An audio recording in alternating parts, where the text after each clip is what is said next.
13 अच्छा। The angle between the tangent and a cord, ये tangent sir और ये है कॉर्ड, नहीं समझ में आया? कॉर्ड ए डी बी है, ए डी बी कॉर्ड है, 20 ए बी बी कॉर्ड है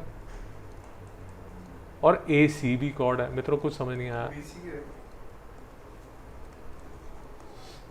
बी सी बी कॉर्ड है, बट टेंजेंट को लगने वाली नहीं समझ में आया भाई। ये जो कॉर्ड है, ये जो कॉर्ड है, ये तो यहाँ खड़ी है ना, इसका ये वाली टेंजेंट से तो कुछ लेना देना है ही नहीं यार। भाई मुझे जो कॉर्ड चाहिए वो कौन सी कॉर्ड चाहिए? मुझे वो कॉर्ड चाहिए जो इस टेंजेंट को लगे। कौन सी लग रही है? ये लग रही है, ये लग रही है, AB लग रही है, ये लग रही है और ये लग रही है। नहीं समझ में आया? तो पहले तो याद रखिए, ये थ्योरम लगाने के लिए एक टेंजेंट और एक कॉर्ड। गांव में एक टेंजेंट और कॉर्ड रहती थी। नहीं समझ में आया? अच्छा, अगर ये समझ आ गया तो ये कॉर्ड और टेंजेंट ये एंगल बनाया।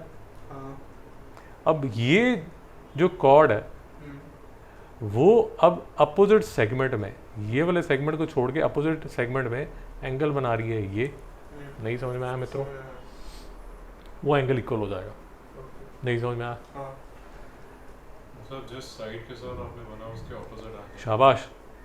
उसी तरह एक टेंजेंट और कॉर्ड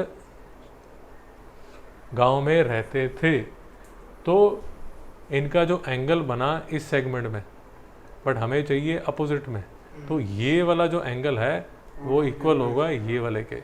मित्रों नहीं समझ में आ रहा? कोई डाउट है? फिर से देख लीजिए, अभी भी समझ नहीं आया तो परेशानी नहीं है। एक गांव में एक टेंजेंट और कॉर्ड रहते थे। कॉर्ड कौन सी? सी ए, टेंजेंट कौन सी? पी ए क्यू, सेगमेंट कौन सी? ये, और अपोजिट कौन सी? ये। तो कॉर्ड का अपोजिट में एंगल कौन सा? ये। मित्रों कुछ समझ नहीं आ रहा? मास्टर अपने में ही कुछ धतूरा खा के कुछ फालतू की बातें कर रहा है। हाँ बताइए। AC के साथ अगर एंगल बना रहे हैं तो AC के ऑपोजिट जो एंगल होगा, एंगल CD है, उसके साथ ही एंगल जी जी। अब इसका जो एक्चुअल में जो समझ आएगा आपको, अगर अभी तक आपको समझ आया तो एक्चुअल में जो इसकी अंडरस्टैंडिंग है वो आती है इससे। अब ये देखिए, ये कॉर्ड है ए बी और ये टेंजेंट के साथ ये बना रही है ये वाला एंगल। मित्रों नहीं समझ में आया? सेगमेंट कौन सी? ये वाली सेगमेंट, तो वो साइड ये वाली सेगमेंट। तो कॉर्ड का अपोजिट सेगमेंट कौन सा है? ये वाला। और कॉर्ड अपोजिट साइड में एंगल कौन सी बना रही है? ये वाला। नहीं समझ में आया? श्री डाउट है? एक गांव में एक कॉर्ड और टेंजेंट रहती थी, ये वो थ्योरम है। वो कॉर्ड और टेंजेंट ने एक एंगल बनाया एक सेगमेंट में, उसके अपोजिट सेगमेंट में जो एंगल बनेगा वो इक्वल होगा जो वो कॉर्ड सर्कमफ्रेंस पे कहीं। नहीं समझ में आया?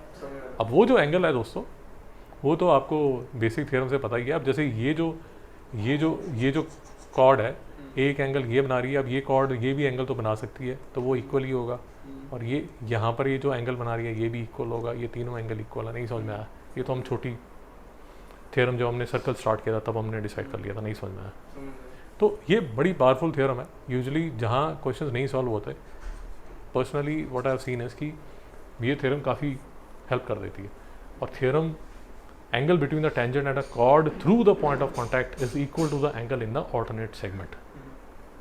नहीं समझ में आया? और आपके सिलेबस में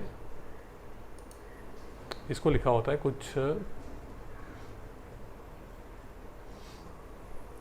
आपके सिलेबस में इसको थोड़ा सा लंबा करके लिखा हुआ है बच्चों को डराने के लिए कि बच्चे अपना आराम से पढ़ाई करें, बट भावार्थ सेम ही है।